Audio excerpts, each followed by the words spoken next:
受け継がれし背番号。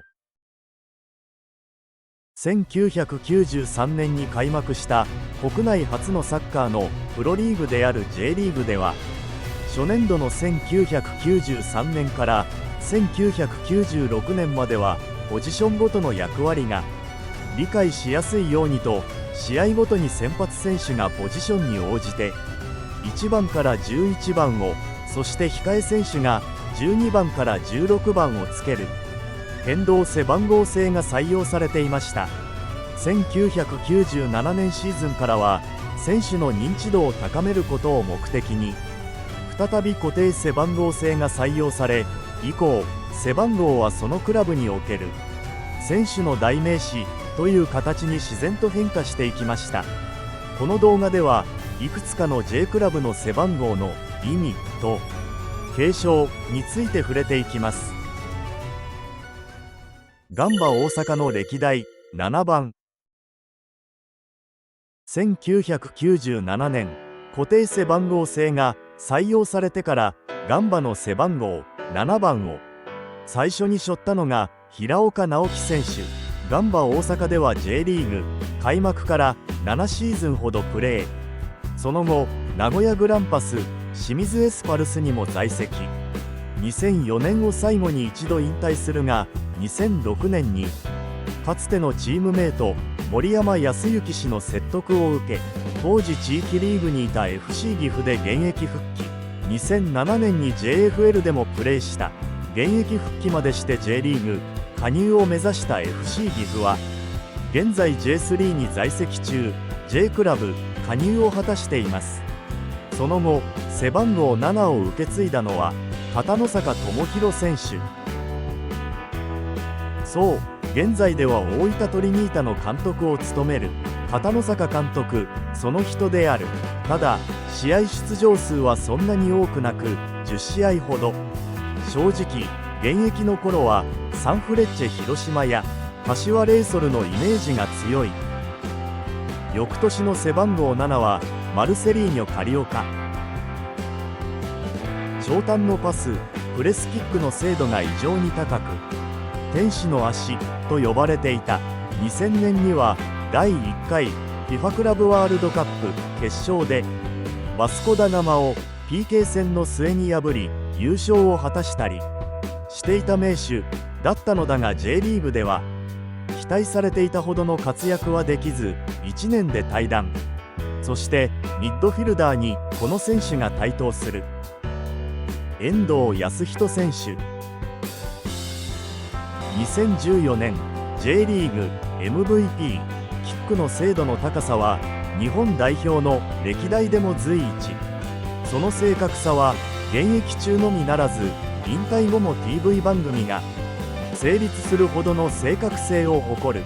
もともとは俺背番号7ってずっとつけてたけど、別に何番でもよかったんですよ。7つけたのも多分クラブから7つけてくれって言われたような気がするし。と本人も語っているように特に意識してつけていたわけではない模様。しかし2003年から2020年の半ばまでの17年半、日本代表でもつけた7番は重みを増し、誰でも背負える番号ではなくなっていた。背番号7ガチ勢でもあり、現継承者はこう語る。僕がつけないとなんか違う、例えば新加入の外国籍の選手がバチンってつけちゃうとなんか誰でもつけられる番号みたいになって、僕のイメージとしてはユナイテッドの7番みたいな、なんかつけるにはこうファンからも認められてないといけないしみたいなものにしたいなと思って、つけたっていう感じです。現在の背番号7を背負う宇佐美選手はどんな歴史を築いていくのだろうか。鹿島アントラーズの歴代40番。 J リーグにおいて一度も降格経験のない鹿島アントラーズ。その長い歴史の中で背番号40という珍しい番号を背負った選手は鹿島の歴史上2人しかいない。その背番号の初代にして1人目が小笠原満男選手である。現代にも語り継がれる黄金世代の一員にして同期入団の本山雅史、中田浩二、曽ヶ畑潤各選手たちと共に J リーグ優勝7回、ナビスコカップ優勝5回、天皇杯優勝4回、 AFC チャンピオンズリーグ優勝経験もある鹿島のみならず、日本サッカー界のレジェンドであるがゆえに簡単に背負える背番号ではなくなってしまった。その背番号を受け継いだのが、それはもう分かるわ俺は。これはもう簡単でしょう、ね、40歳までサッカーしたい。ボケてきたーなるほど。ボケたで。正解って正解。正解なんだ。正解みたいです。ちなみにこうきくんは何？やっぱ三尾さんボケろよが鹿島勝たせるっていうことで、そこボケなの。次40番勝たせる選手はユーマなんじゃないかっていうことを自分で感じたんでしょ。そうね。言われたね。言われたとこから。リトルユーいたのリトルユーママンいたらしい。いないでしょ俺以外。冗談だけで。重みというか何かそういうの台無しである。ただ真面目な話、三尾さんと自分を比較するのは本当におこがましい。ただ俺はこのクラブに在籍している誰よりも三尾さんが偉大な人だということを知っているつもり。小学1年生の時から三尾さんや曽我さんのプレーを見てきたし、このクラブをタイトルへと導き日本を牽引してきたことを理解している。自分自身の決意を示すためにはこの40番しかない。このクラブの歴史や価値を知っているのは自分しかいないし、自分自身にプレッシャーをかける意味でも40番が欲しいですと伝えましたとしっかりインタビューには答えている。現在は鈴木優馬選手が40番を背負っている。もう1点、鹿島の背番号2にも注目したい。この背番号を背負った選手も歴代通算で4人しかいない。1人目がジョルジーニョ選手。94年アメリカワールドカップで優勝という輝かしい経歴を持ち、鹿島に移籍する前の所属チームは名門バイエルンミュンヘン。 J リーグでは優勝2回、ナビスコカップ、天皇杯でも優勝しており、初期の鹿島を支えたのみならず監督としても再び来日した。その背番号を受け継いだのが楢橋明選手。鹿島のみならず日本代表の右サイドバックを務め、日本サッカーの歴史上初のワールドカップ出場に貢献。歴史上22人しかいない日本代表として初めてワールドカップを戦ったメンバーの一人。その楢橋選手から高卒1年目でスタメンの座を勝ち取ったのが内田篤人選手。2007年にはその楢橋選手から指名され背番号2を引き継いだ。鹿島では史上初の J リーグ3連覇を達成し、ドイツへ移籍。日本代表としても長きにわたり活躍した。ブラジル代表、日本代表が代々継承したこの背番号を現在背負っているのが安西幸輝選手。本当に、サッカー選手になってこれを取ったことがもう本当に唯一の誇りだと思います。お父さんお母さんありがとう。I love mommy。今でも語り草となっている。 Thank you。川崎フロンターレの背番号14。川崎フロンターレの14番も深い意味合いを持つ背番号である。この番号を最初に背負ったのは中西哲生選手。現在はスポーツジャーナリストとしてさまざまなメディアに登場する志田が、名古屋グランパスから当時 JFL だった川崎フロンターレに加入。1999年には主将としてチームの J2 リーグ初優勝、 J1 昇格を果たす原動力となった。その後2001年に当時 J2 に所属していた川崎で14番を背負ったのは大石哲也選手。通算20試合出場。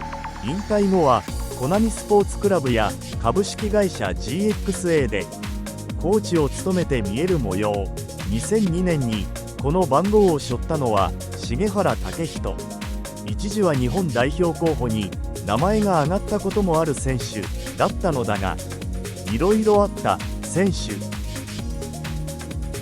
そして2004年から2020年までワンクラブマンとして川崎フロンターレの背番号14の価値を一気に高めたのが中村健吾選手。川崎フロンターレ一筋で通算546試合出場、83得点。2017年には悲願の J リーグ優勝を経験。翌年には連覇を達成し、川崎フロンターレを強豪へと導いた。テスト生として参加していた身の上から日本代表へと上り詰め、入団時には J2 に所属していたチームを J リーグ有数の強豪へと共に成長した。その姿はクラブの象徴のような存在としてリレーションズオーガナイザーとなった現在も多くの人々に愛されている。ちなみに背番号14を選択した理由はフライングダッチマンことオランダのレジェンドヨハン・クライフかという質問に対し、いや全然違う、俺いろんなところでも言ってるんだけど、クライフとかあまり関係ないから14っていう数字の並びがいいんだよね。1と4のバランスとかカクカクした尖った感じとかすごくかっこいいと思うんだけど。ということらしい。理由はどうあれ川崎フロンターレにとって重すぎる背番号であることは事実。引退後翌年は背負う選手のいない欠番となる。2022年から現在までこの背番号を受け継いだのは脇坂泰斗選手。再びチームを頂点へと導くことはできるだろうか。セレッソ大阪の背番号8。セレッソ大阪において背番号8は特別な意味を持つ番号である。その由来はクラブの象徴的存在であるミスターセレッソ森島弘明氏が初代の8番を背負ったことに始まる。現在はクラブの代表取締役社長を務めている森島氏だが、セレが導入されていない時代に8番をつけたエースとしてピッチに立った。同年当時の日本代表監督鴨修の目に留まり日本代表にも選出された。2列目からの豊富な運動量とタイミングの良い飛び出しでゴールを狙う。森島8年森島は現役引退を決意。リーグ戦最終節のアディショナルタイムに短時間出場し、その後の引退セレモニーで自身の背番号8のユニフォームをある選手に託した。その選手こそ香川真司である。香川は翌2009年背番号8を背負って大ブレイクを果たす。この年セレッソ大阪は J1 昇格を果たし勝った。香川の後を継いで8番を背負ったのが清武宏である。香川のドイツ移籍後に空いたエースの座を埋める活躍を見せ、2011年には日本代表に選出。8番を正式に背負ったのは2012年で、ロンドン五輪世代の中心選手として頭角を現し、セレッソの新たな顔として全国的な認知を得た。次に背番号8を引き継いだのが柿谷陽一郎。2013年からこの番号を背負い、クラブの象徴的存在としてチームを牽引した。実は香川と同期で入団した柿谷の方が当初は評価が高く、早くからセレッソの未来として期待されていた。紆余曲折を経て一度は徳島ボルティスに期限付き移籍したが、2012年にセレッソへ復帰。翌2013年に背番号8を背負ったことで、クラブにとってこの番号の持つ意味はさらに大きなものになった。その後この背番号を背負ったのは10年ぶりにセレッソ大阪へ復帰した乾隆であった。入産2桁得点、通算2桁アシスト達成者。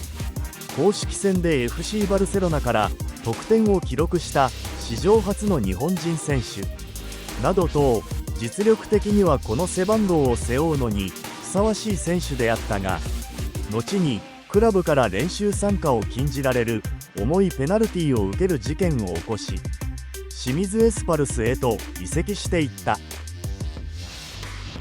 その後現在に至るまでこの背番号を背負うのは香川真司その人である。このように背番号一つとっても代々背負った選手が価値を高めていったこともあれば、何番でもよかった。カクカクした尖った感じとかすごくかっこいいとかよくわからない理由でつけた選手がその背番号の価値をとてつもなく高めたり、さまざまな理由でただの数字に過ぎない背番号が歴史となる。本間さんの1番とか他にも触れたい番号はありますが、一旦この動画はここで締めさせていただきます。ご視聴ありがとうございました。高評価、チャンネル登録をぜひよろしくお願いいたします。